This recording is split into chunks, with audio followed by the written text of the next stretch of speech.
Phakathi kwezinto ezitholwe ezikoleni ezine zase-Alexandra kukhona izidakamizwa ezinhlobonhlobo kanye nezikhali. Sithole idakamiso, sathola ama-vapor, sathola namakhekhe abawabiza ama-space cookies. Ilamakhekhe okufakwa insango kuwo.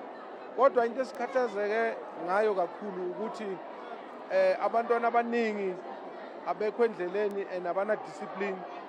Kukhona abafundi ababoshiwe. There are 7 learners that have been arrested. Their case is linked to an arson case at East Bank High School.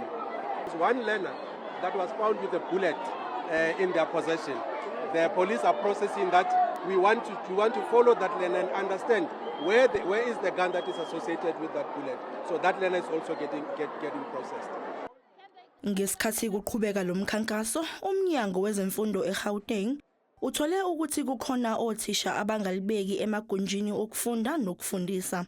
Sithole nabothishera kwezinye indawo abangafundisi bangekho eklasini. Siye sathi nakhona sicela i-report esizoyiphenya u-district director wethu uzoyenza sure ukuthi wenze follow up. Owengamele lo mnyango kulesi sifundazwe unxuse abazali ukuba bezibandakanye ekuphepheni kwezingane zabo ezikoleni.